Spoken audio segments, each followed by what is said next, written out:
Hello friends, आज हम देखते हैं समानता। अपना जो थ्योरी का पार्ट चल रहा है उसमें नेक्स्ट जो अपना टॉपिक है स्वतंत्रता के बाद वो है समानता। तो जहां स्वतंत्रता की अवधारणा योग्यता और प्रतियोगिता पर बल देती है, वहीं उदारवाद व पूंजीवाद से जुड़ी हुई भी है। तो वही समानता की अवधारणा सामाजिक न्याय और आरक्षण पर बल देती है। तो जो स्वतंत्रता की अवधारणा है वो योग्यता और प्रतियोगिता यानी आरक्षण पर बल देती है, वहीं और साथ में ही उदारवाद और पूंजीवाद से जुड़ी हुई है। वहीं समानता की जो अवधारणा है वो सामाजिक न्याय और आरक्षण पर बल देती है। समाजवाद और विकासशील देशों में इसकी मांग अधिक है। यह वामपंथी अवधारणा है जो निम्न वर्ग के उत्थान पर बल देती है। और समानता के जो समर्थक हैं वो स्वतंत्रता और समानता को पूरक मानते हैं, क्योंकि इनका मानना है कि समानता के विकास के कारण व्यक्ति स्वतंत्रता का भोग करता है यानी उपयोग करता है। क्या कहते हैं कि समाजवाद और विकासशील देशों में इसकी मांग अधिक है। किसकी? समानता की, क्योंकि यह वामपंथी अवधारणा है। वामपंथी अवधारणा यानी जो निम्न वर्ग का उत्थान करे, तो निम्न वर्ग के उत्थान पर ये बल देती है। और जो समानता से रिलेटेड जो भी थिंकर हैं यानी जो समानता के समर्थक हैं, वो स्वतंत्रता और समानता को क्या मानते हैं? पूरक। क्योंकि इनका मानना ये है कि समानता यानी आरक्षण के विकास के कारण ही व्यक्ति क्या करते हैं? स्वतंत्रता का उपयोग करते हैं यानी उपभोग करते हैं। उसके बाद हम देखते हैं समानता की अवधारणा का विकास। तो समानता की अवधारणा का विकास जो है वो किन किन रूपों में कैसे हमारे सामने आया वो सब हम देखेंगे। अरस्तु ने अपनी पुस्तक पॉलिटिक्स में समानता की चर्चा की और बताया कि असमानता क्रांति को जन्म देती है। अरस्तु की बुक है पॉलिटिक्स, उसमें समानता की चर्चा करते हैं अरस्तु और कहते हैं कि असमानता क्या करती है? क्रांति को जन्म देती है। जबकि समानता जो है वो एक व्यवस्थित समाज जो है उसको जन्म देती है, यानी जिसमें नैतिकता, आदर्श, मूल्य, सहयोग, आदर और सबके साथ परस्पर आपसी सद्भाव जो है, ऐसे समाज को समानता जन्म देती है। जबकि असमानता क्रांति को जन्म देती है। ओके, अब हम आगे देखते हैं जे रूसो की book on the origin of discourses in equality. तो 1755 की बुक है, यानी असमानता का उद्भव हिंदी में। तो इसमें ये लिखते हैं कि असमानता के क्या बताते हैं? 2 प्रकार बताते हैं। रूसो की बुक ध्यान रखनी है, on the origin of discourses in equality यानी असमानता का उद्भव, 1755 की बुक है। इसमें ये 2 प्रकार की असमानता की बात करते हैं। कौन कौन सी? एक तो प्राकृतिक असमानता। प्राकृतिक असमानता मीन्स जैसे कि भगवान के द्वारा जो असमानता हमें मिली है, यानी किसी की हाइट ज्यादा है, किसी का रंग गोरा है, किसी का सांवला है, किसी का कोई थोड़ा मतलब किसी की नाक लंबी है, किसी की छोटी है, किसी की आंखें बड़ी हैं, किसी की छोटी हैं। तो वो जो प्राकृतिक असमानता है, एक तो वो बताते हैं। दूसरी बताते हैं सामाजिक असमानता। सामाजिक असमानता का मीन्स यहाँ पर रूसो बताते हैं कि जैसे जो ये निम्न वर्ग है, ये उच्च वर्ग है, ये मध्यम वर्ग है, जो वर्गों में जो समाज में जो सामाजिक वर्ण व्यवस्था है वो सब किस में आएगी? सामाजिक असमानता में। यानी जो उच्च वर्ग के हैं वो ये काम करेंगे, निम्न वर्ग के ये करेंगे, शूद्र जो है वो ये करेंगे, ब्राह्मण करेंगे ये कार्य करेंगे, क्षेत्रीय ये करेंगे, वैश्य ये करेंगे। तो इस तरीके से जो अलग अलग वर्ण व्यवस्था जो समाज के ही लोगों के द्वारा बांट दी गई है, तो वो क्या है? सामाजिक असमानता। और यहाँ बुरी कौन सी है? सामाजिक असमानता। प्राकृतिक असमानता का कोई फर्क नहीं पड़ता। सामाजिक असमानता जो है वो समाज के लिए घातक है। यानी प्राकृतिक असमानता जो है वो तो सब जानते हैं कि हमारे भगवान श्री कृष्ण हैं, वो भी सांवले थे, तो उनकी पूजा हम करते हैं और बहुत सुंदर भी दिखते हैं। तो ऐसा नहीं है कि जो इंसान सांवला है वो सुंदर नहीं हो सकता। इंसान का मन सुंदर होना चाहिए, बाकी जो प्राकृतिक असमानता वो तो भगवान के द्वारा प्रदत्त है, तो उसमें किसी तरीके का कोई भेदभाव नहीं होना चाहिए, या किसी को मतलब ऐसे देख के कि उसका रंग सांवला है, उसका वो सुंदर नहीं दिखता है, उसका नाक बड़ा है, उसका छोटा है, उसके होठ मोटे हैं, उसके पतले हैं, वो काला है, वो गोरा है, इस तरीके की जो विचार है वो किसी के मन में नहीं आने चाहिए। क्योंकि ये जो प्राकृतिक असमानता है वो तो भगवान के द्वारा दी गई है, लेकिन उसके बावजूद भी हमें देखने को मिलता है कि जो सामाजिक असमानता है वो इतनी मतलब उसका जो चरम स्तर है वो तो इतना मतलब समाज में इतना मतलब अशांति, क्रांति, इस सब को जन्म दे देता है। तो इस तरीके से जो सामाजिक असमानता है उसको रूसो कहते हैं कि इसको समाप्त करना चाहिए। जो प्राकृतिक असमानता वो तो भगवान प्रदत्त है ना, वो तो हमें भगवान ने दी है, जैसा हमें बनाया है, लेकिन जो सामाजिक असमानता है उसको हटाना चाहिए, वो समाज के लिए घातक है, तो इसको समाप्त करना चाहिए। ओके, अब हम आगे देखेंगे। तो रूसो की बुक ध्यान रखनी है, on the origin of discourses in equality, 1755, असमानता का उद्भव। उसके बाद हम देखेंगे रूसो से प्रभावित जो फ्रांसीसी क्रांति सब जानते हैं 1789 में समानता पर विशेष बल देती है, और रूसो के आदर्श स्वतंत्रता, समानता, बंधुता फ्रांसीसी क्रांति के क्या है आदर्श वाक्य थे। अब देखते हैं मार्क्स और जो अन्य मार्क्सवादी संसाधनों के जो समान वितरण पर बल देते हुए आर्थिक समानता को सबसे महत्वपूर्ण मानते हैं, और इसीलिए सर्वहारा के अधिनायक तंत्र के माध्यम से सभी को श्रमिक बनाकर वर्ग विहीन, शोषण विहीन और राज्य विहीन साम्यवाद की स्थापना पर बल देते हैं। देखो, जो रूसो है वो फ्रांसीसी क्रांति से समतुल्यता रखता है, और फ्रांसीसी क्रांति से बहुत अधिक रूसो प्रभावित था, ये सब हम जानते हैं। और फ्रांसीसी क्रांति भी समानता पर बल देती है, और रूसो के जो विचार है वो भी समानता पर बल देते हैं। तो रूसो के जो आदर्श हैं वो स्वतंत्रता, समानता, बंधुता है ना, तो सेम फ्रांसीसी क्रांति के आदर्श वाक्य थे, और वही रूसो के आदर्श वाक्य थे, स्वतंत्रता, समानता और बंधुता। उसके बाद जो मार्क्स हैं उन्होंने उसके साथ अन्य जो मार्क्सवादी हैं वो भी संसाधनों के समान वितरण पर बल देते हैं। यानी कि ठीक है, समाज में सब कोई मतलब सबके पास अलग अलग संसाधन उपलब्ध होते हैं, किसी के पास कुछ ज्यादा है, किसी के पास कुछ कम है, लेकिन व्यक्ति को अपनी आवश्यकता के अनुसार उपभोग करे, बाकी जो है उसका ट्रस्टीशिप के रूप में जो है वो समाज के कल्याण के कार्यों में उसको उस संपत्ति को लगा देना चाहिए, जिससे कि जो निम्न वर्ग है उसका भी उत्थान हो।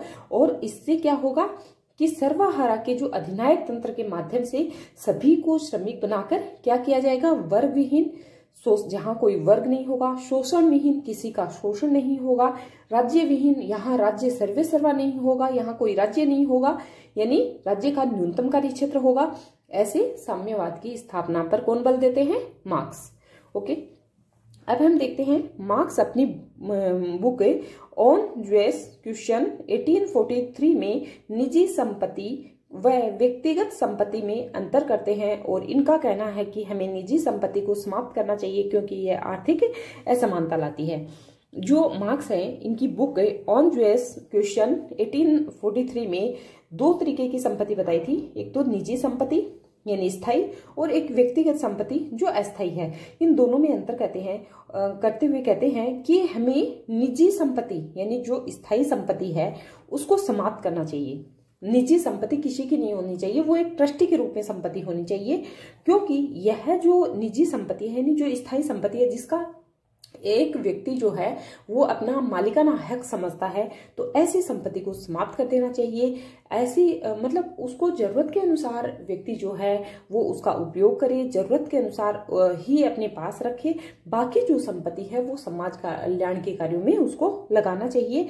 यदि ऐसा होगा तो समाज में समानता आएगी। लेकिन जब व्यक्ति के पास निजी संपत्ति बहुत अधिक बढ़ जाएगी, यानी जो स्थायी संपत्ति है जैसे प्रॉपर्टी है, कोई उसमें जैसे किसी ने कोई होटल खरीद लिया, किसी ने रिजॉर्ट खरीद लिया, किसी ने कितनी जमीन खरीदी, किसी ने कोई फ्लैट पूरा ब्लॉक ही खरीद लिया, तो इस तरीके से, और उससे क्या होगा, समाज में क्या आएगी, असमानता आएगी। तो ये बात मार्क्स कहते हैं, तो ये भी हमें ध्यान रखना है। नेक्स्ट हम बात करते हैं सकारात्मक उदारवादी। सकारात्मक उदारवादी कौन कौन है, जैसे लास्की है, मिल है, ग्रीन है, बार्कर है, जीडी रिची है, गुनार मेडल है, और गुनार्ड मेडल, जीडी रिची, मिल, लास्की, बार्कर, तो होबहाउस, ये सब जो थिंकर हैं ये सकारात्मक उदारवादी हैं। तो उदार समतावादी जॉन रॉल्स है, अमर्त्य सेन है, सीबी मैकफरसन है, अरविंद पनगड़िया है, हरीश गुलाटी है, हरीश नंदी है। तो इस तरीके से ये जो उदार समतावादी हैं ये क्या करते हैं, सामाजिक समानता पर बल देते हैं। सकारात्मक उदारवादी भी सामाजिक समानता पर बल देते हैं और उदार समतावादी भी सामाजिक समानता पर बल देते हैं। और जो समानता की अवधारणा है उसमें समानता के नवीन रूप भी सामने आए हैं। तो कौन से नवीन रूप, एक तो जटिल समानता देखने को मिलती है और एक वैश्विक समानता यानी केंद्र परिधि मॉडल की निर्भरता ये देखने को मिलती है। तो जो जटिल समानता है, जटिल समानता के अंदर क्या होता है, आरक्षण के अंदर आरक्षण होता है, यानी सेटिंग ऑफ सेटिंग की अवधारणा जो है ये जटिल समानता। और कौन देता है जटिल समानता की अवधारणा, माइकल वाल्जर देते हैं। बुक कौन सी बुक में देते हैं, स्पेयर्स ऑफ जस्टिस 1983। तो ये बुक भी ध्यान रखनी है, स्पेयर्स ऑफ जस्टिस में 1983 की बुक है और इसमें माइकल वाल्जर जटिल समानता की बात करते हैं, यानी आरक्षण के अंदर आरक्षण, सेटिंग ऑफ सेटिंग की बात करते हैं। उसके बाद वैश्विक समानता, केंद्र परिधि मॉडल की निर्भरता, इसमें आंद्रे फ्रैंक, वार्ल स्टीन, समीर अमीन ये सब किसकी बात करते हैं, वैश्विक समानता की बात करते हैं, यानी केंद्र परिधि मॉडल की बात करते हैं। तो यहाँ पर हम थोड़ा देखेंगे कि केंद्र परिधि मॉडल है क्या।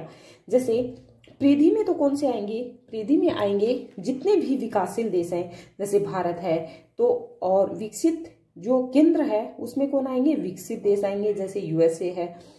तो जो विकसित देश हैं वो तो परिधि में बैठे हैं, सॉरी केंद्र में बैठे हैं, और जो विकासशील देश हैं वो परिधि है। ठीक है, तो जो विकासशील देश हैं जब वो तरक्की करेंगे तो वो किधर की साइड होगी, केंद्र की ओर, है ना। तो केंद्र की ओर उनकी तरक्की होने से केंद्र जो है वो और अधिक मजबूत हो जाएगा। यानी विकासशील देश हैं इनका तो क्या होगा, लॉस होगा, और विकसित देश हैं उनका क्या होगा, उनका फायदा होगा। तो हमें क्या करना है कि जो परिधि है उसका जो परिधि में यानी कि जो विकासशील देश हैं वो यदि इस तरफ तरक्की करेंगे, इस तरफ कौन से देश होंगे, फिर इधर विकासशील देश होंगे। जब विकासशील देश विकासशील देशों के साथ मिलकर कुछ नया करेंगे तो उससे विकासशील देशों का तो क्या होगा, फायदा होगा। यानी विकासशील देश और अधिक विकास करेंगे और अधिक मजबूत होंगे, और विकसित यानी कि जो केंद्र है वो सिर्फ अपनी तरक्की तक ही सीमित रहेगा, तो इससे इनका फायदा नहीं होगा। इससे ये वीक होंगे, ये और अधिक मजबूत होंगे। जब ये मजबूत होंगे तो ये भी कहाँ आएंगे, केंद्र में आएंगे। तो ये कहते हैं कि यदि विकासशील देश आपस में सहयोग करते हैं, यदि ये इधर की बजाय इधर सहयोग करेंगे तो केंद्र से इनका नाता टूट जाएगा, है ना। और केंद्र से जब नाता टूटेगा तो विकासशील देश आपस में सहयोग करके और अधिक विकास कर सकते हैं। ओके, जैसे नियो की अवधारणा, है ना।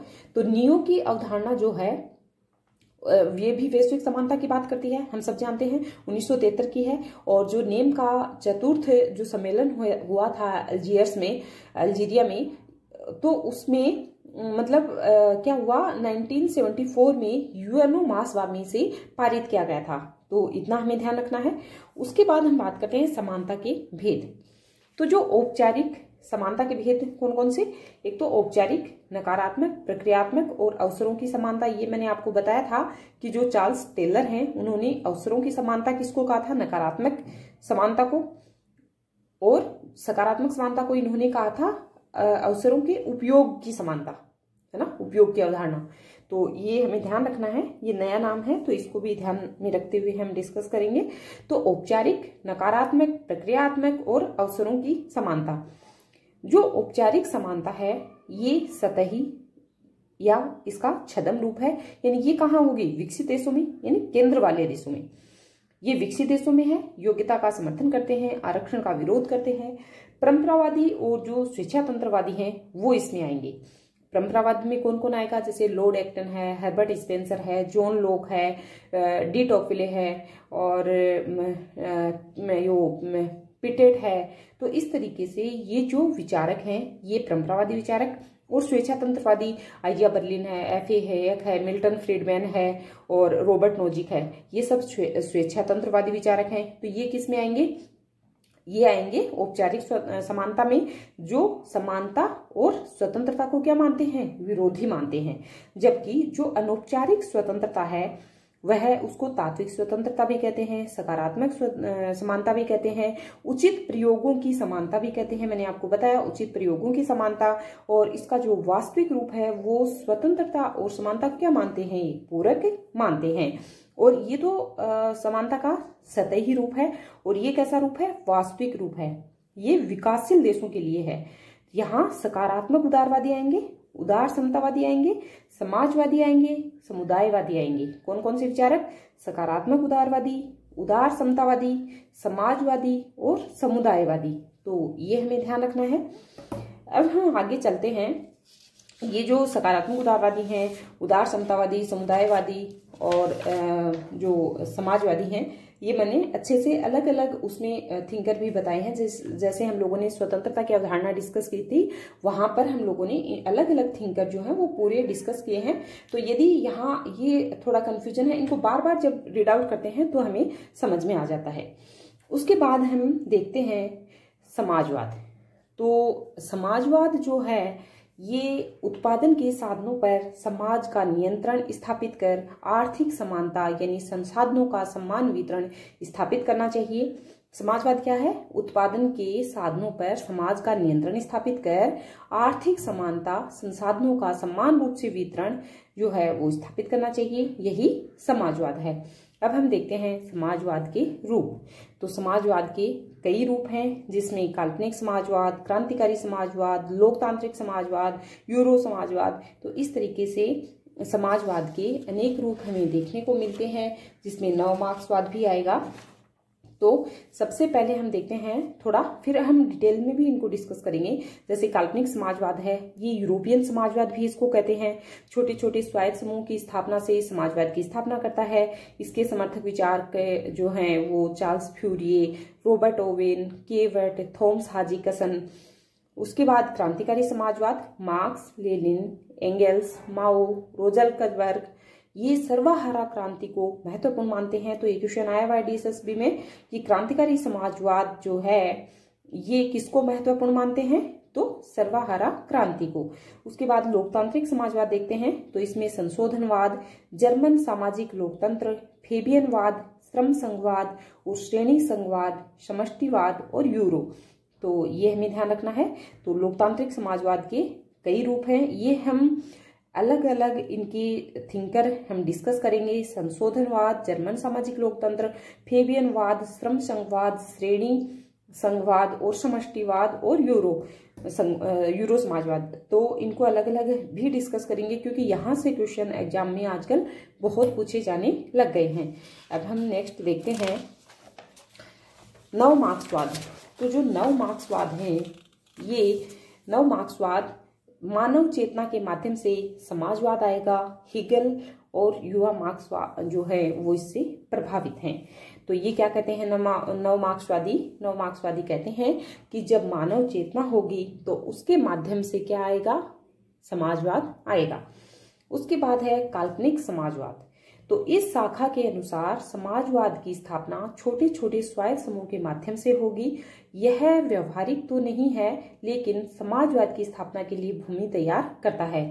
जो काल्पनिक समाजवाद है इसको व्यवहारिक नहीं कह सकते, क्योंकि ये सैद्धांतिक है। क्योंकि ये सिर्फ क्या करता है? भूमिका तैयार करता है ना। स्वायत्त समूह के माध्यम से होगी, छोटे छोटे स्वायत्त समूह के माध्यम से होगी इसकी स्थापना, लेकिन ये व्यवहारिक तो नहीं है, सैद्धांतिक है। लेकिन समाजवाद की स्थापना के लिए ये क्या करता है? एक भूमिका तैयार कर देता है। उसके बाद देखते हैं प्रमुख काल्पनिक समाजवादी, जिसमें सेंट साइमन आएंगे। तो सेंट साइमन जो है ये मूलतः फ्रांसीसी विद्वान है। ये सामंतवाद व पूंजीवाद दोनों की आलोचना करते हैं, क्योंकि दोनों निम्न वर्ग का शोषण करते हैं। जो सामंतवाद है और जो पूंजीवाद है, इन दोनों का विरोध करते हैं। कौन करते हैं? काल्पनिक समाजवादी। और काल्पनिक समाजवाद में कौन? Saint Simon. तो सेंट साइमन एक फ्रांसीसी विद्वान हैं और सामंतवाद और पूंजीवाद दोनों का विरोध करते हैं, यानी दोनों की आलोचना करते हैं। क्यों करते हैं? क्योंकि हम सब जानते हैं जो सामंतवाद है और जो पूंजीवाद है दोनों ही क्या करते हैं, निम्न वर्ग का शोषण करते हैं। तो ये सर्वप्रथम जो है निम्न वर्ग शब्द का प्रयोग इनके द्वारा किया गया था। तो ये क्वेश्चन भी यूपीएससी में पूछा जा चुका है कि सबसे पहले निम्न वर्ग शब्द का प्रयोग किसके द्वारा किया गया था। तो किसके द्वारा किया गया था? सेंट साइमन के द्वारा। अब है सेंट साइमन के जो समर्थक हैं वो पेरी लारेक्स ने 1832 में सर्वप्रथम समाजवाद शब्द का प्रयोग किया था। देखो ये क्वेश्चन जो है पीजीटी में पूछा गया है कि मैंने आपको बताया कि समाजवाद हम टॉपिक लेके चल रहे हैं, तो जो काल्पनिक समाजवाद है उससे के जो समर्थक विद्वान हैं वो है सेंट साइमन, और सेंट साइमन के जो समर्थक हैं वो है फेरी लॉरेक्स। फेरी लॉरेक्स विद्वान के द्वारा पहली बार समाजवाद शब्द का प्रयोग किया गया। कब किया गया? 1832 में। तो इतना हमें ध्यान रखना होगा। ओके, अब हम नेक्स्ट बात करते हैं आगे। जो काल्पनिक समाजवाद हमारा कंप्लीट हुआ और उसके बाद इस सेंट साइमन के बारे में हमने देखा। उसके बाद देखेंगे चार्ल्स फ्यूरिये। तो जो चार्ल्स फ्यूरिये विद्वान हैं ये भी मूलतः फ्रांसीसी विद्वान हैं और इनकी बुक है social destiny of man.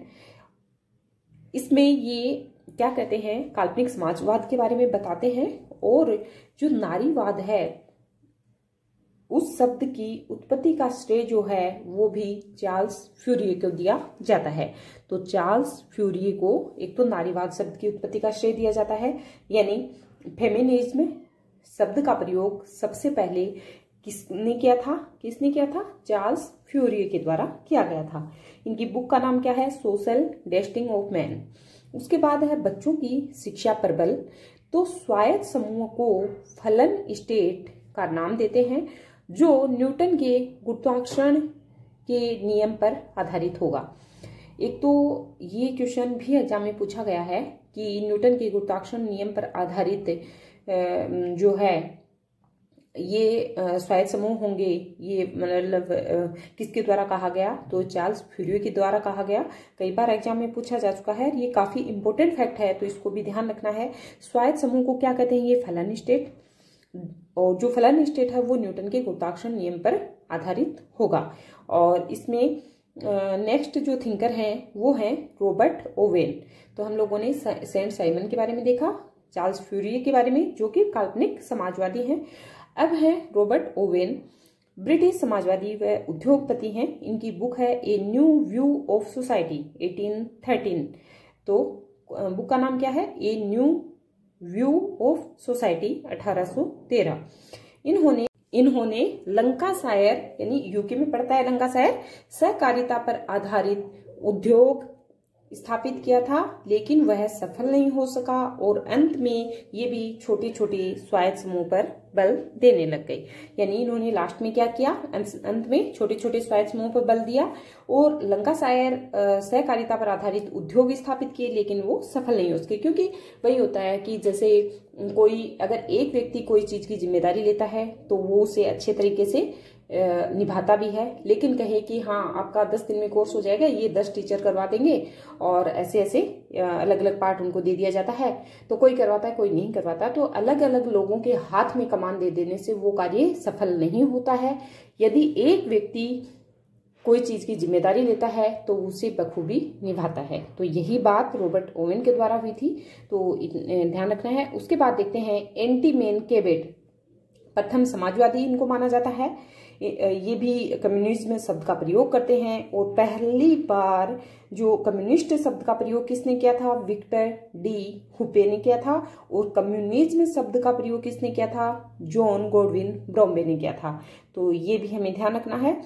Communist शब्द का प्रथम बार प्रयोग विक्टर डी हुपे ने किया था और कम्युनिज्म शब्द का प्रथम बार प्रयोग जॉन गॉडविन ब्रोम्बे ने किया था। ओके, अब हम नेक्स्ट चलते हैं। थॉमस हाज किशन को भी कुछ विद्वान काल्पनिक समाजवादी मानते हैं। तो कौन कौन से विद्वान हम लोगों ने देखे?